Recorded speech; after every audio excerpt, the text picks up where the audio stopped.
Hey everyone, thanks for joining us. Welcome to the Craft Beer Professionals Beer Panel. My name is Mike Paladino, here with Stout Tanks. We're going to have a group of brewers here to talk about their experiences and journey as starting up a brewery during our pandemic that we've all had to deal with during these last 2 years roughly. But I think we'll have a good idea of how three different brewers have adjusted, taken their journeys, some of the things that brewers can learn from what they've had successes at, and maybe some of the things that we can kind of look forward to in the industry. So I have a few years of brewing experience based out of Portland, Oregon. I've been working with Stout Tanks for almost 4 years now, and loving it ever since. I've been able to have relationships with brewers that we see in front of us and more, and that is exciting for me to kind of help brewers pass the knowledge, and hopefully we can keep passing some more knowledge. Don, who's joining us here with Stout Tanks, you can want to tell a little bit about yourself, and then maybe Sure. pass the torch. Yeah, similar to Mike, I have near a decade of experience commercial brewing, and then have been with Stout for just about 6 months less than Mike has. Yeah, been putting out quite a few different systems, and enjoying the fact that I can still be a part of the beer community and keep those relationships going, which is great. So. With that in mind, I think what we're going to probably do is I'm going to just quickly go over some of the structure. I figure we have 3 panelists. We'll do somewhere in the area of about 8 to 10 minutes. And we can kind of do that on the fly. If there's less or more, it's not a big deal. And then towards the end, we'll just have a couple questions. We'll kind of run through and see what each of you kind of thinks about those. And that should pretty well fill up our time. But we're going to kind of, run it by the seat of our pants here and see what we can do. So with that in mind, I think I'm going to start off with Amelia, who I have been fortunate enough to work with, and am so glad to see her having her own business now and being able to be a brewery owner, and couldn't be happier for you. And I'm excited as much as everybody else just to hear a little bit about what you experienced, and maybe some highs, some lows, and hopefully a little insight for everyone that's trying to potentially do the same thing and break through during this interesting time. So Amelia, let you take it over. Everyone.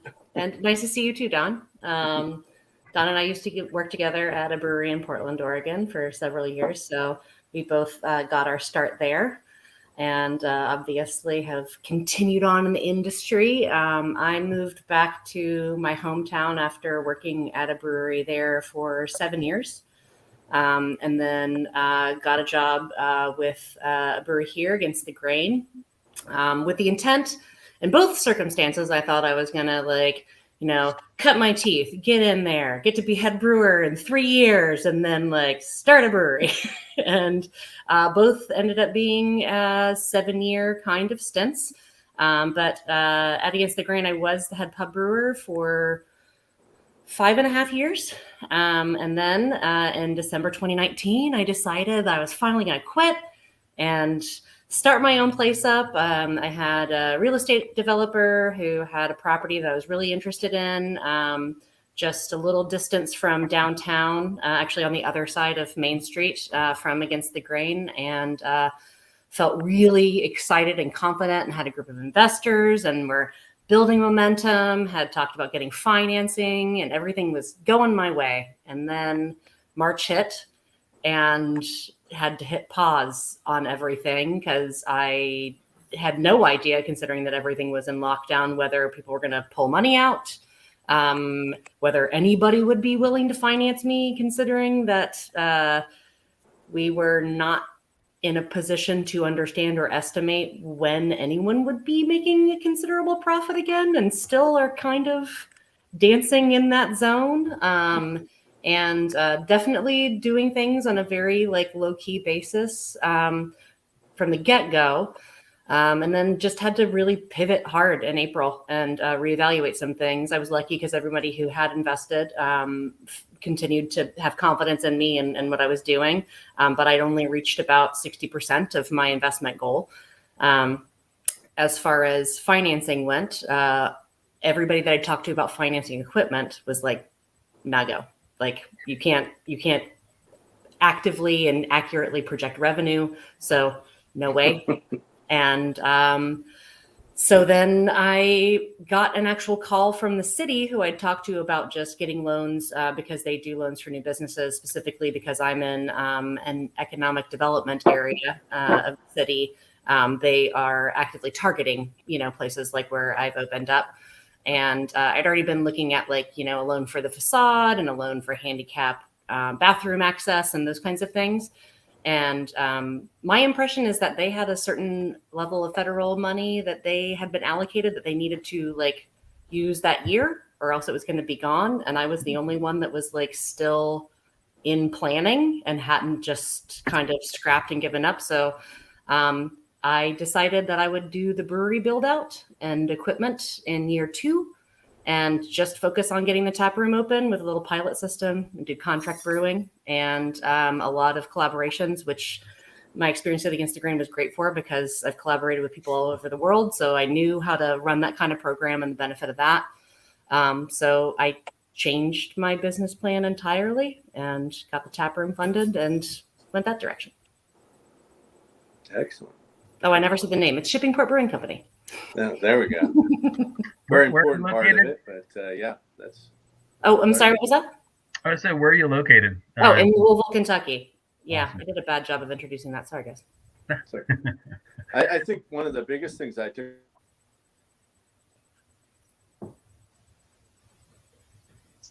One of the biggest things that I take away from that is the fact that you just didn't give up, and that really kind of led to you benefiting because you were tenacious at keeping going and keeping your goal, and I think that's great, and hopefully the benefits that you got from that really came into making that a reality for you. So that's awesome.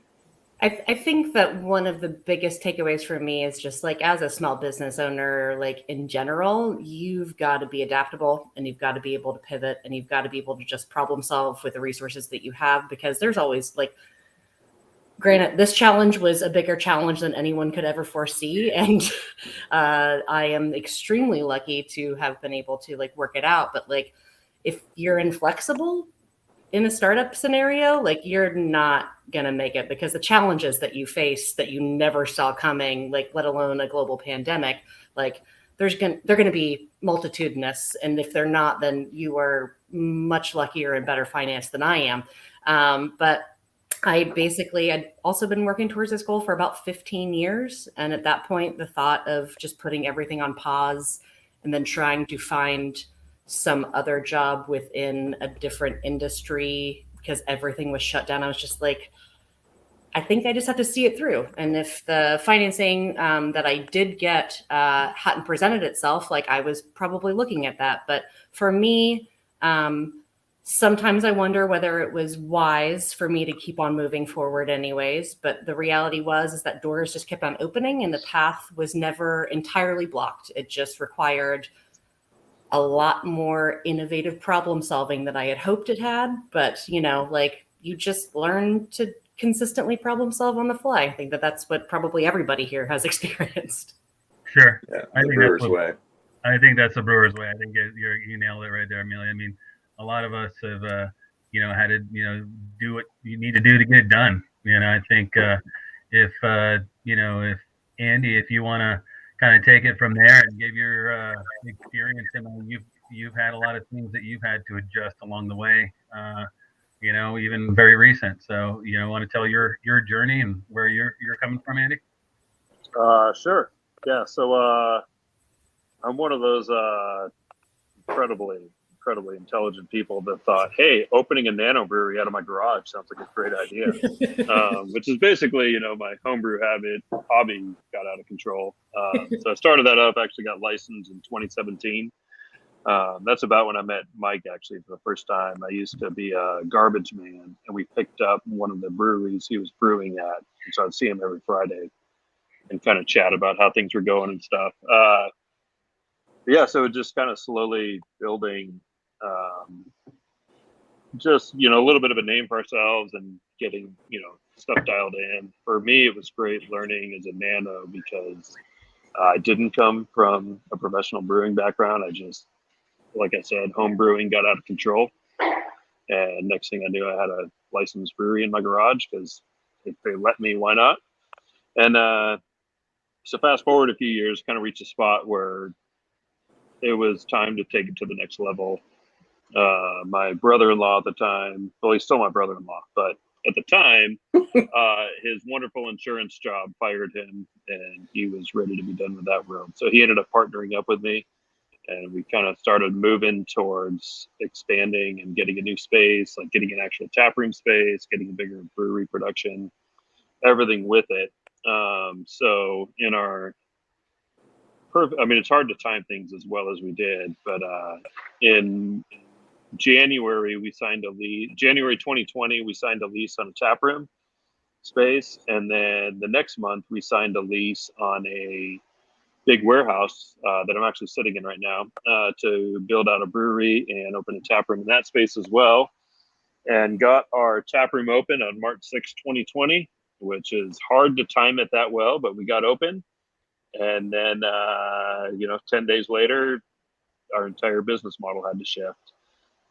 So after, luckily, Oregon allowed us to do get a license for same day home delivery. So it was the fastest I've ever received a government application approval. It took about 8 minutes, and I got an email saying we're good to go.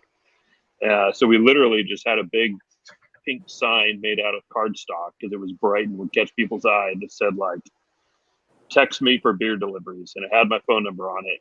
And amazingly enough, people started just texting me like, hey, are you the guy that brings beer? And I was like, yep, what do you want? And so we just started delivering. I mean, I know I've delivered to Mike and Don and all over Portland. And so for the next year and a half, we just started canning everything by hand with a Blickman beer gun and an October can seamer. So since March of 2020, I think we're pushing about 60,000 cans by hand now. So we're still doing it the same way. We do have a small. That's incredible, by the way.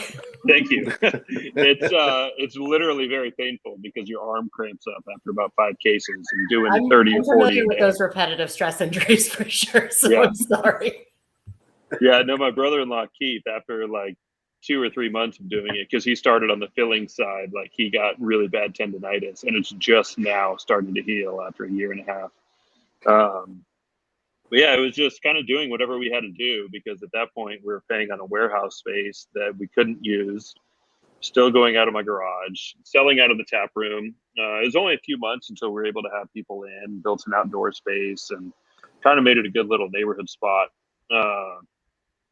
Yeah, it's just been constantly having to shift on the fly. Because also right around the time we signed the leases, we were working with Mike and we got a system kind of designed and ready to go, and then got financing through a leasing company, and all ready to go, got everything finalized, set up, implemented, and then that was probably a week before COVID. So I mean, in all of it, it's just the timing's been rough, but at the same time, just I don't know if it's our stupidity, stubbornness, or just determination to make this work. We just keep pressing on, and now we're hopefully a few days away from opening our taproom space at the brewery location. I had 3 different inspectors come today. We passed all 3. Well, just varying degrees, but it's progress. So we just have a few more to go this week. So we're looking forward to actually getting to have people in our space. Just trying to think, and also it's so much of that we've had to shift of trying to make sure there's ample air movement, that it's a safe space, that it's going to be welcoming to people, that it's something memorable, like all of these little things that you just have to be able to shift on the fly. And I think honestly, being a small brewery has allowed us to do that because we can pivot a lot quicker. like there's two of us to make a decision, and that's it. So it's if we're going to do something, we just do it right then and turn and we run. Well, as you know, and it's not to say because large breweries have an advantage over us small breweries in that they have distribution networks and like huge resources and much deeper pockets than we have. But just kind of the ability to maneuver quickly, as well as try to meet people's meet their hopes, meet what people are looking for, trying to just put out the best product we can and share our story with people. And luckily, people are I don't know. I feel like we've found some great people along the way that have definitely helped in many different ways, like whether it's electricians who have volunteered their time to come in after hours just to help run conduit for us. I mean, having contractors okay with other people doing stuff as long as it's meeting code. Also almost all the construction we've been doing ourselves just out of necessity. It helps to have a construction background, but all sorts of things that it's just figure it out and do it. And I think that's a big part of starting a brewery is you quickly, if you don't know already, you quickly need to become a plumber, an electrician, and a welder, and a mason, and like any trade there is, you got to be able to dabble in it because that's the only way to get stuff done a lot of the time, or to keep it within your budget. Yeah. No, that's. I think you're absolutely right. You're wearing lots of hats, lots of boots, lots of gloves as a brewer, and then don't forget that you're a small business owner. So then add all the financing portion and management of the financing or management of people underneath there as well. That's a whole nother juggling act. I think that may be a good point to send over maybe to John here to tell his story. I think you're muted there, John. Perfect.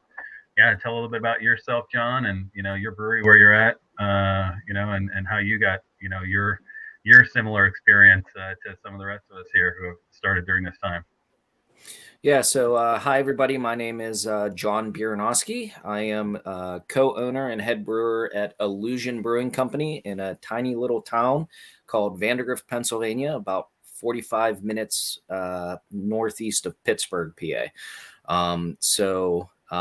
Like Andrew, unfortunately, I wish it was more like Amelia with all that background and everything. But like Andrew, it was the 12 years of home brewing experience and tired of people taking all my beer when I brewed it and begging me to open a place up. And we just decided to open someplace up.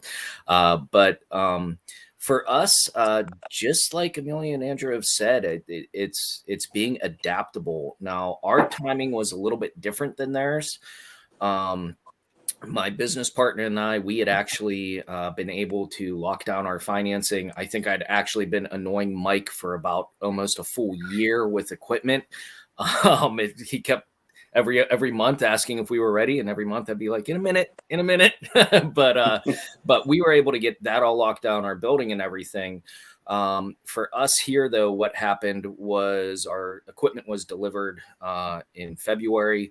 We got everything installed. And on March 1st, I was supposed to brew my first batch of beer to get ready for a spring opening.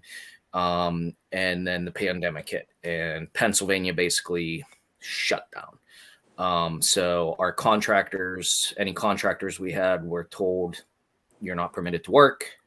So we lost all our contractors. Everything just ground to a complete halt. And that's where it becomes great.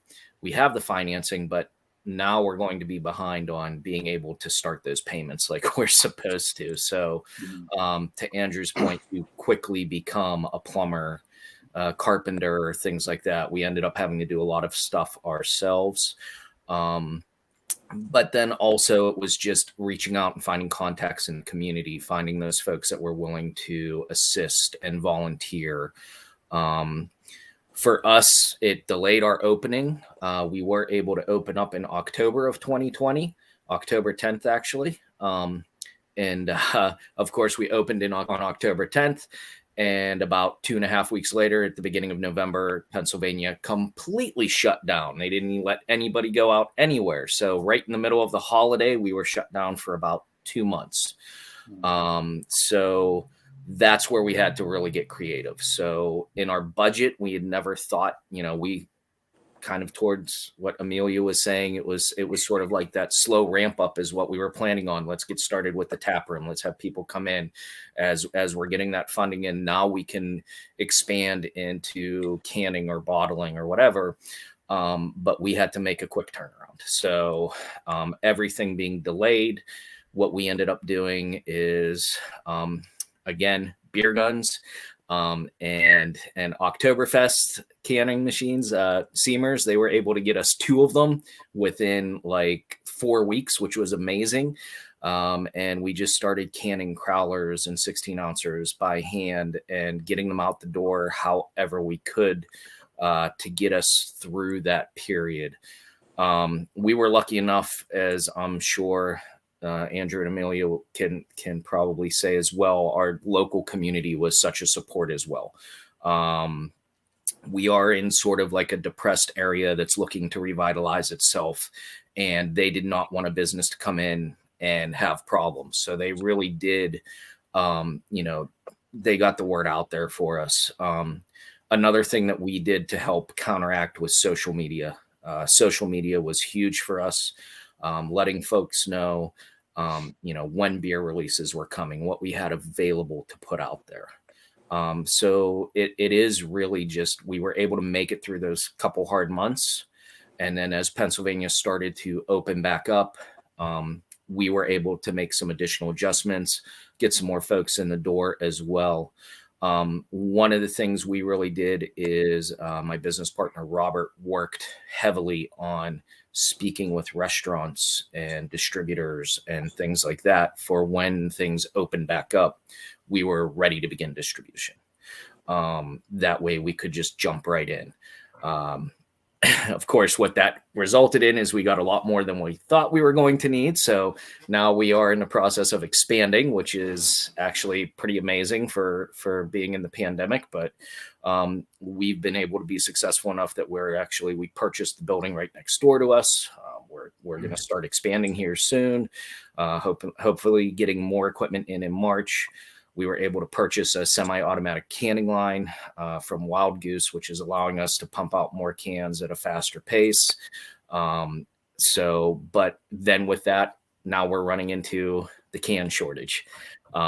So I think one of the biggest things that Robert and I found out is, just like Andrew and Amelia, being flexible, being able to move, being able to make a decision and change on the dime when you have to, and not being afraid to walk through those doors that open up.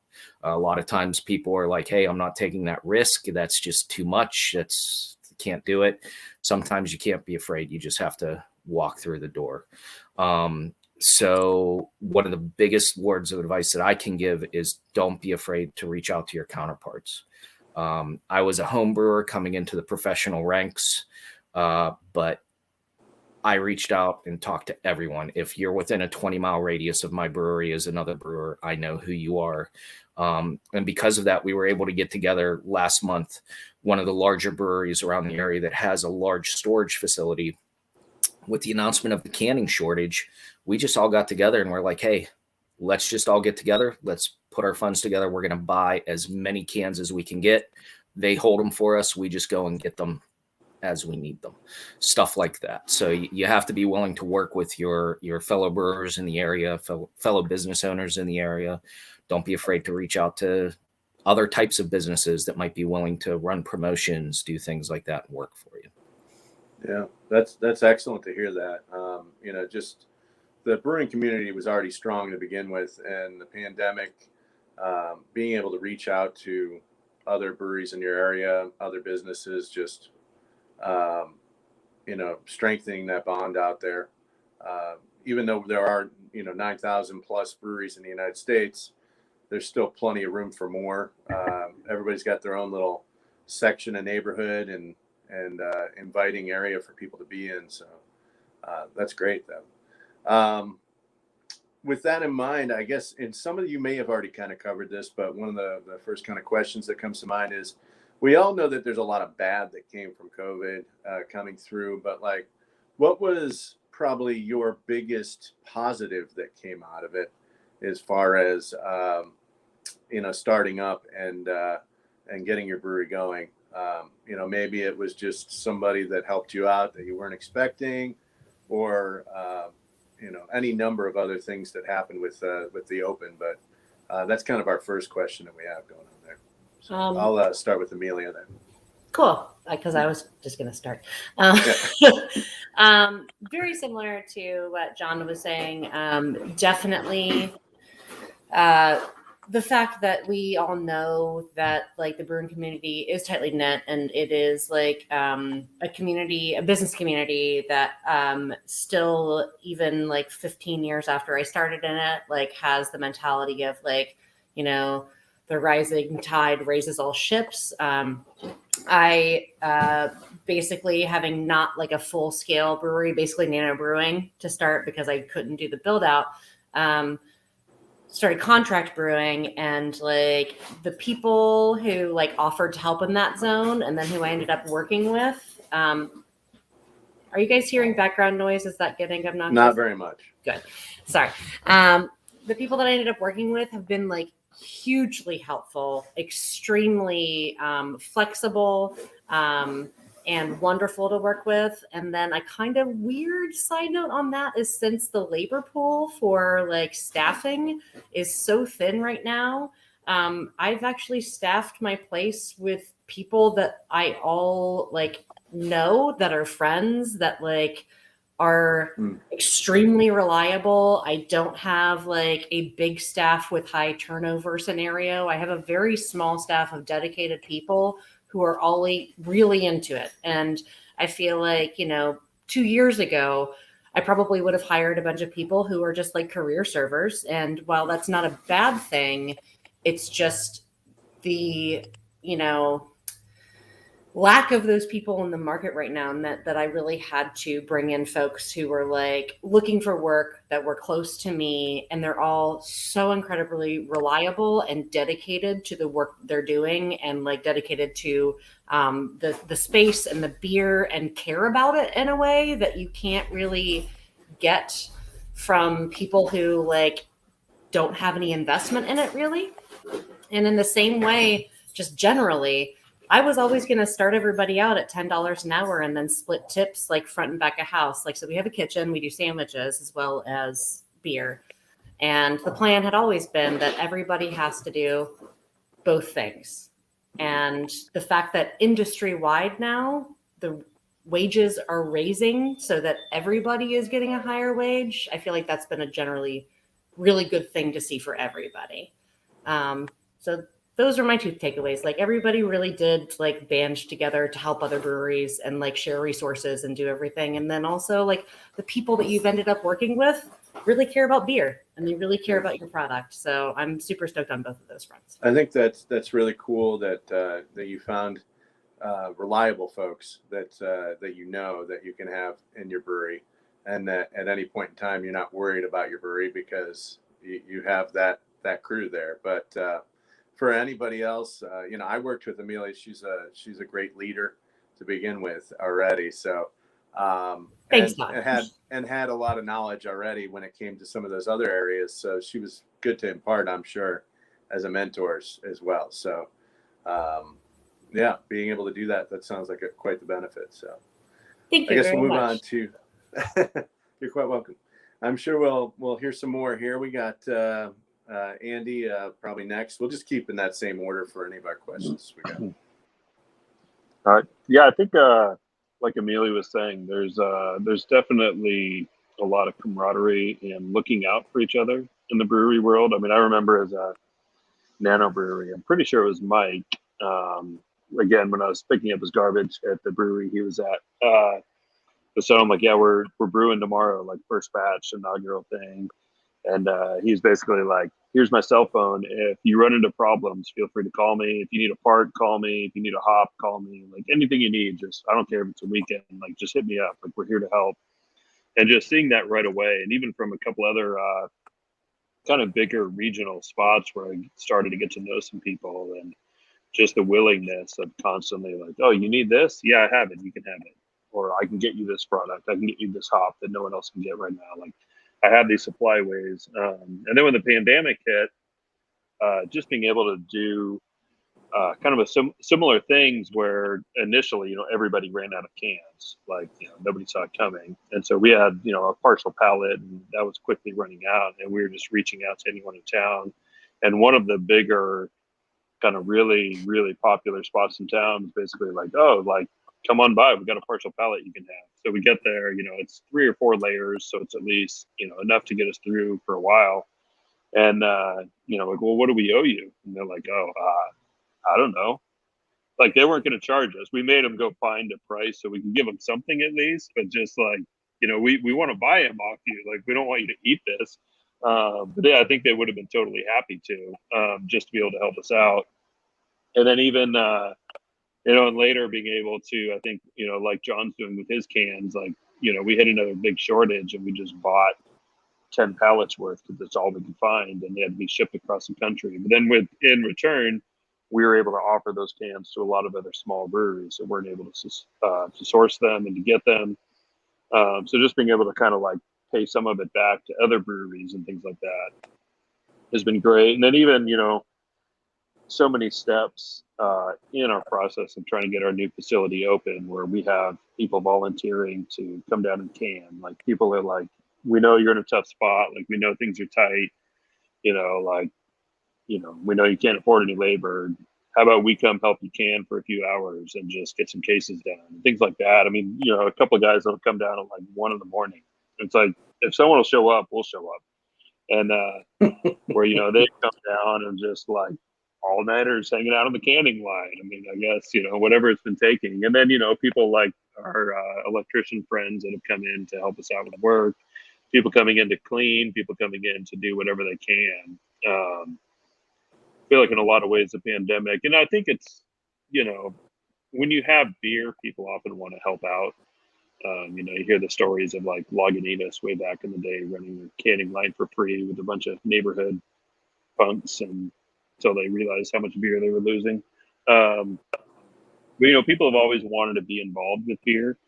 But I think with the pandemic, people have really realized like the small businesses need support. They need, showing up. Like, the guy around the corner that comes in is like, hey, I got to get my roommates to pay rent, so I'm going to buy a case of beer and give it to them, so I'll get rent money. The little funny stories you hear, and just people really rallying around the small business, which I think has been highlighted even more because of COVID and all the repercussions of it. People realize the neighborhood spots are the things that tie the community together. And that's kind of one of the things that we've been leaning more towards, like company wise. Like we like to think of like we're connecting the good. Like we're connecting good people with other good people. We're connecting, good beer with people. We're connecting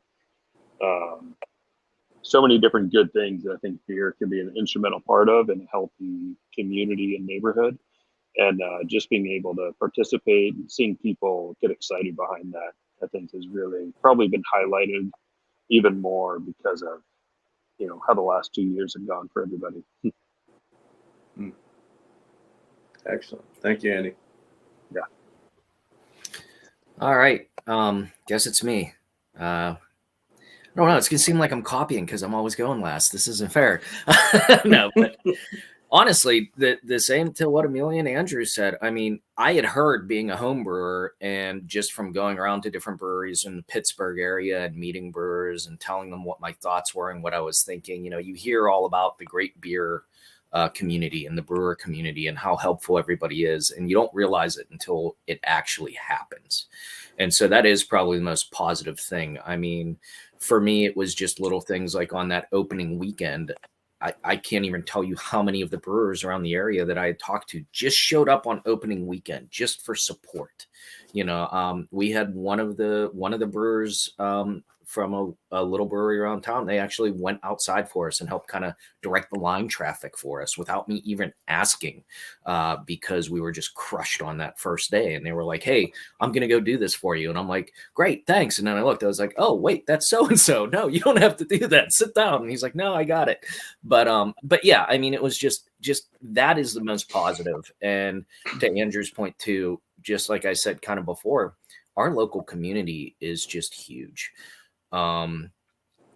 we kind of joke at Allusion that, you know, we named it Allusion for two reasons. One, when we were home brewers sitting in the garage brewing and naming our beers, we kind of alluded to classical literature.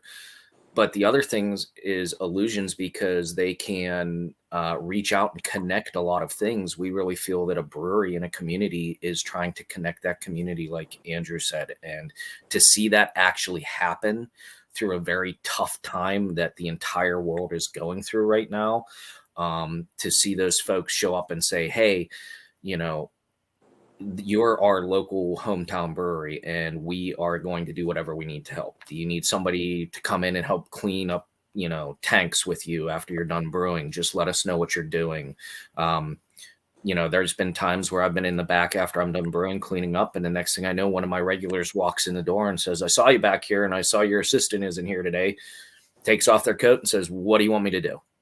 You know, and it's just like, great. You know, I'm like, what do you want for this? Nothing, you know.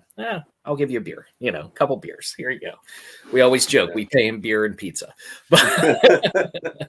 but no, I mean, it's just, that is honestly the most positive, is just seeing the fact, like I said, you hear those rumors and you go, boy, I hope it's true. And then not only do you find out how true it is, but you also find out how much more than the truth there is to it. Even, you know, even when you start dealing with folks on a national level, like Mike, when I would run into a problem, I'd send Mike an email. Hey, this is what's going on. That's how I met Don. He was like, you know what? I'm not sure about this, but I think Don knows somebody. So I'm going to send the email over to Don. And Don's like, yeah, here's who you want to talk to. And it's like, great. Next thing I know, I'm talking to somebody in Portland that I'd never met in my life. And they're like my best friend telling me what to do. And I'm like, this is great. You know, so that is the most positive, was the fact that that was real and even better than anyone I think can expect. Yeah. That's awesome. That's awesome to hear. That is definitely a running theme that we see day in, day out. You know, because as much as we deal with new startups, we're dealing with a lot of the people that we've worked with in the past 2-3 years that are either now expanding or pivoting. Like you said, maybe they need an extra tank here or there in order to like start some packaging and, you know, get that home delivery going or whatever aspect they need to go in that. But the one thing that keeps coming up is you hear from people that, yeah, the community has been huge as a boon for them, and that the help has just kind of made its way to them without even asking sometimes. So that's really, really wonderful. So, yeah, I mean, I had a similar experience in 2008 and 2010. Besides the camaraderie, one of the things that I saw, and I kind of was wondering if you know, the three of you maybe experienced this, is in those times, other businesses that were non-brewery businesses were struggling, or restaurants only were struggling, or even the restaurant portion of our company was struggling, but beer sales were amazing.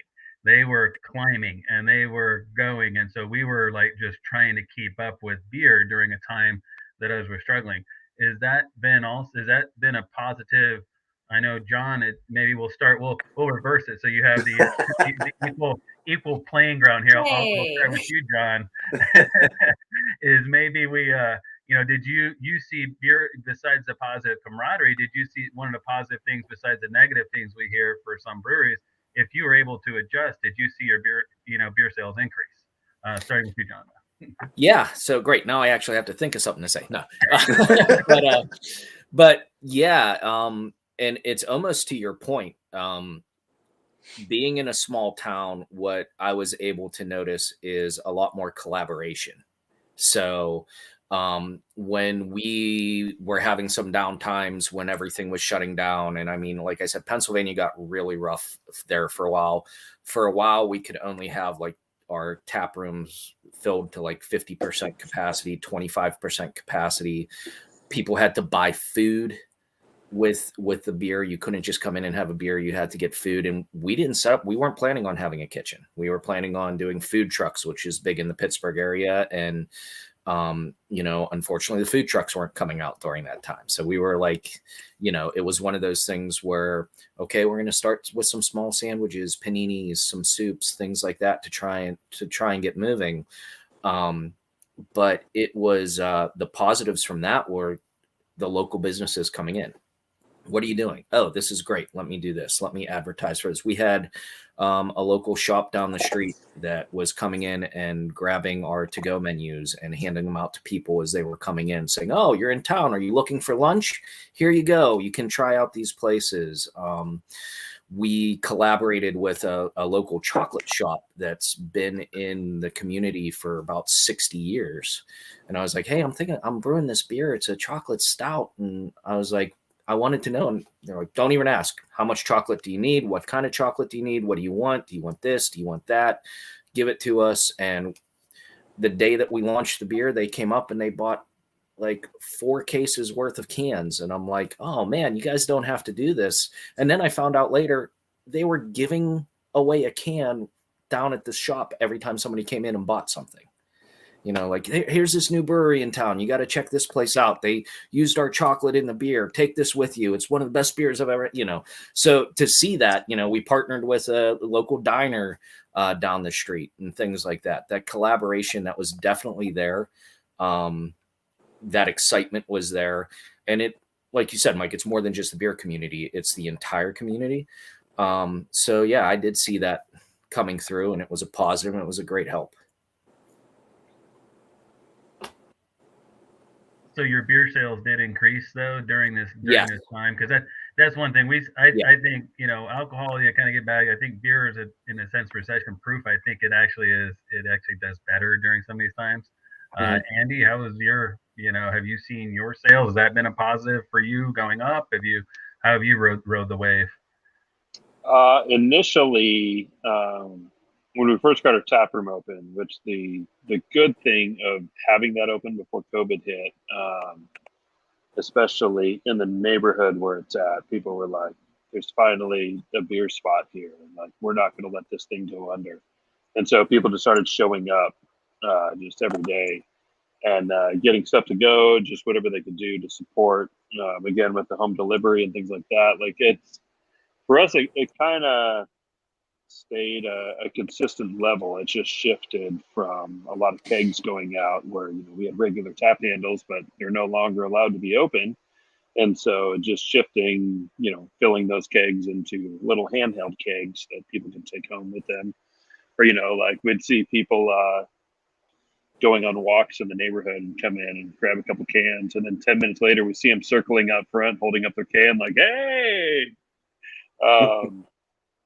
So we saw a lot on the local scale and home delivery increase, but for us it was more of a flat line. I think part of it was we were kind of maxed out production wise. I was making the beer as quick as I could, but being on we got it, I kind of turned it into a 3-barrel system, but it was essentially a 1-barrel system that I Frankensteined, and with an extra tank from Stout, and then got kind of set up so we were able to increase. And I had done that a year or two before COVID hit, but we were already kind of maxed out, so we weren't able to go up. And so for us, it was just trying to stay afloat so we could get to putting beers into these shiny tanks behind me, which we finally are. So we're hoping at this point we start to see more beer being produced and sold. Citywide, I think there's definitely been more beer consumed in the last couple of years. But, I think a lot of that is going the grocery store route, because restaurants still here in town are about half of what they were a year ago or 2 years ago. And so it's just kind of figuring out how to get into some of those distribution circles and things like that. So that'll be once, if we ever finish this project, which hopefully we will this week, then yeah.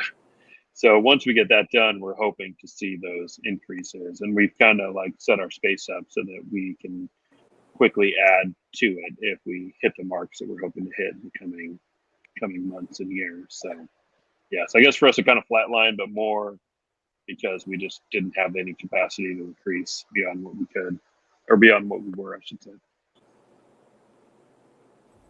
So it's me now? Okay. Yes. So I didn't say this previously. Obviously, I said that we were in planning when COVID hit. So we didn't actually do our grand opening until June. 2021. Which means that basically that was 3 months behind schedule. I'm so glad that you guys had contractors that were like willing to work with you. I'm not good at electrical stuff. I did all of the like finishing work on the floors and the walls and all of that stuff. But man, between permits from the city, which was just like a nightmare, and we got estimates from like 15 different electricians and plumbers before we found ones that would commit to the work.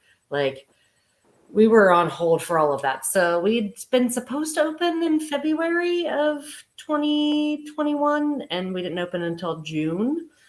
And again, with the pivot scenario, the constant pivot, that's what we did. But our model had always been based on doing most of our sales over the counter. It's the best margin. We all know that. It's like the labor involved is minimal. The markup is nice. And I had hoped that the pandemic would be winding down at that point. So we also did not make great money, but we have the benefit of having food as well. So Kentucky was still at 75% capacity for restaurants in June when we opened, which meant that we didn't have bar seating. But we had 8 tables and we could do everything to go. And we're also in kind of an area that's food desert. So we have a bunch of industrial businesses around us. And that, to be honest, we do better lunches than we do dinners. So food carries us for that part. And then we do a great happy hour for beer. So as far as like the ebb and flow of beer sales, I don't have a good gauge on that because I wasn't open like before. And I guess the one thing that I can speak to is like having come from a brewery only in 2019, and I'm still very close with all the people that work there. Anybody who had a production facility got hit hard because people were not going to bars. And while your grocery store sales are a good portion of your sales, your keg sales they just got decimated. And so I think that the spirit industry did fantastic, as did the wine industry, because those things were things that could be sold via other distribution outlets easily, but not everybody has a kegerator. So like draft just plummeted. And if you weren't already prepared to send things out in package in a meaningful way, the beer industry got hit pretty hard. I think overall, everybody knows we drank more during COVID, like during the whole quarantine months than anybody probably should. But I think that a lot of folks are really hitting spirits and wine harder than they were the beer industry. So I think that some people in the alcohol industry did real well. But I know the place that I used to work for has just opened up 2 new retail locations because the margin there is going to make up for the last like 2 years of just like cans not doing well, because they were only a few years into like really building that industry, and like it didn't hit them well. I'm hoping that the pandemic and the circumstances that we're under right now will still support the model that I want to do, which is like selling most of my product over my own counter and then just doing packaged wild beers for distribution, because you can send those products out. They hold extremely nicely, no matter how long they're on a shelf in warm store at the bottle shop and 500 miles away. And then somebody knows your brand, and hoping that still keeps. But again, we keep on talking about pivoting. So maybe I'll pivot hard. Maybe I'll start doing like a lot of canned regular products. We'll see. But I wasn't open and doing the kind of things that these guys were talking about. Yeah, the normal has not really been seen by, I think, really anybody yet. For the brewers that have been, in the last basically like two-ish to 3 years, or you may have just got going and then COVID hit. So those are hopefully something that we can look back on and see. I think that like in general, you say alcohol consumption is up. That's usually good for our industry. I know there was probably we have about a little less than 10 minutes, so we'll try to move quickly. We'll stick with Amelia and kind of go back this similar way. Is there anything that you would do different? I guess knowing lessons what you best know learned. yeah, knowing what you know now, lessons learned is maybe one lesson that you could pick on, that you may change for any of the brewers who are listening out there of what you had to do to make it happen. Oh man, I feel like the hardest lesson I learned, and it's not going to be a sexy one, is the fact that in government, when it comes to permitting, expecting the right hand and the left hand to talk reasonably is not a reasonable expectation. And you can push carefully and just get the right person on the phone. And what should have taken literally 24 hours will take 2 weeks unless you find the right guy. And then he's like, oh, I have it on my desk. And you're like, can you put it on the next person's desk? And he's like, okay. So just call them, be polite, and move things forward. Like, it was COVID. I was trying to be forgiving of the fact that everybody's understaffed. Half of everybody is working from home. All of the systems of the ways that things were working were not functioning appropriately. But when it comes to moving all of those processes forward, be polite, but don't assume that any of those systems are going to be actually functional, and find the guy that you have to call to move the next thing forward. Because especially during COVID, I was just like, I don't understand why it's taking a month and a half for this. And everyone's like, because half of our staff had COVID and they're all working from home. And I'm like, okay, so I'll just keep calling. Just keep calling. Just keep doing that. It's not a sexy thing to learn, but it definitely is something that could have had me open 2 months earlier with a much bigger operating budget. So do that. Very good. Andrew? Be born into a really, really wealthy family. That would have been a good thing to do if I could change one thing, probably. I don't know. It's hard to even pin down what could have been done. I mean, some things maybe we should have waited on, other things we should have pushed even harder. Like Amelia said, there's definitely a lot of just as nicely as possible pushing on people to get things from one desk to another. Luckily, my business partner is very good at that. He probably has a better working system of the permitting process here in Portland than he ever wanted. I'm sure he should be running all of the departments at this point, I'm sure. Yes, yeah. Oh, I mean, absolutely. I would be all for that. So, but yeah, there's so many little things, and it's just constantly pushing. It's an uphill battle.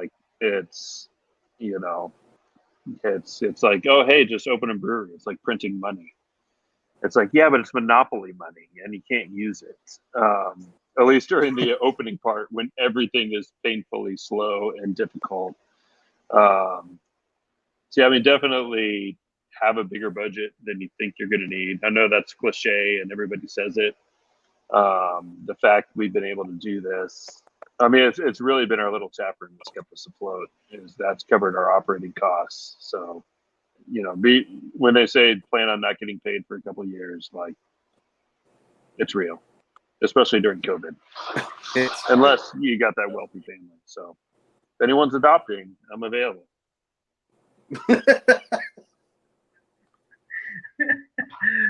John, any anything you'd want to pass on, do differently, or things for future brewers here?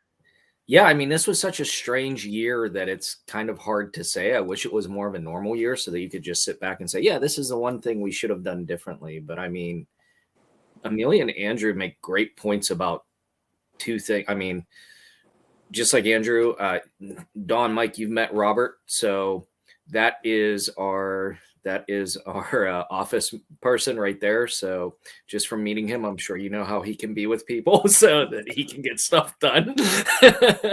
But I let him handle that stuff. I mean, even to this day, even with all that stuff done, we still have, renewing of licensing and just dealing with all of those delays and knowing what to do and how to get it done is there. But like Andrew said, with the old cliche, if there's one thing I would do, and you hear it all the time, everybody tells you when you're planning a brewery, plan bigger. If you're thinking, oh, all I need is, a 3 or 4, 3-5 barrel system, really sit down and think, what are you going to do? What is your plan? What do you want to just have over counter sales? Do you want to start over counter and to go any type of distribution, things like that, and make sure your budget and what you're planning for is there, because it's definitely more expensive to start and then 6 months, a year down the road say, hey guys, I need more equipment, rather than just start with it, or start with something a little bit bigger. And that's hard to say right now because of the pandemic and everything that's been happening. I mean, there's probably 100 different things that we could have done different, and just not to go back to the one thing that's always been there from when you start talking to people, is just make sure you're planning ahead for what you want to do. Get yourself ready, because to Andrew's point, if you're planning on opening and making money right off the bat and paying yourself, you need to rethink some things. That's not really, that's not how it goes. You just got to make sure that you're ready to survive through those first couple years. And if you're planning properly for it, whether there's a pandemic or not, being able to pivot, as we've all been saying, and make those adjustments. If you're planned properly, it's a lot easier to make those adjustments than if you're just going in an old Pittsburgh term, willy-nilly, right? And saying, hey, we're just going to do this. Yeah, I'm going to start a brewery. Here we go. This is what I'm getting. Oh, that was wrong. I guess I got to do this. You're not going to make it very long. So you really have to make sure you're planning out, know what your business plan is, be willing to have flexible points in it.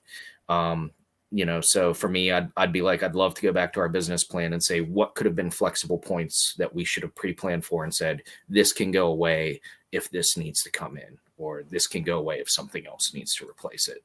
That would probably be what I'd say. Plan bigger and make sure you have adjustments available. Cool. No, that's great. This has been awesome to hear the points of views from 3 different brewers who have similar but different experiences. Beer brings us all together. It's a small world, small brewery community. Being able to kind of share the knowledge, like you all 3 said, is something that has been invaluable to our industry. Bringing the whole level of our industry up.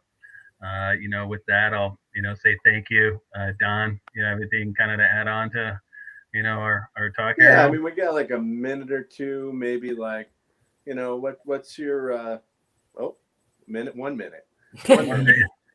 Okay. In which say, we're grateful to have you here for this talk today. I was going to say just regionally, because everybody's in a little bit of a different spot, but bestseller, maybe real quick, if everybody wanted to tell me. So we do our IPA. Our IPA is basically like a lower IBU IPA that's hopped more like Northwestern style. We don't do New England's because most of them aren't good without lactose, and I don't really like lactose. I collaborate on those, but our IPA is just a really solid guy, and the Kolsch is a close second. Perfect. About 20 seconds for the last 2 of you there. What do you got as your top sellers at each one of you? West Coast IPA, clean, clear, crisp. We actually call it crispy clean because it's crisp and it's clean. All right, 10 seconds, John. We have a tart cobbler series that we do with fruited sours. Nice. Wonderful. All Thank right, you thanks so much, a lot, everyone. everybody. And everyone Nice for to joining us. see you guys. Yeah. Cheers. Have a Take care. good one.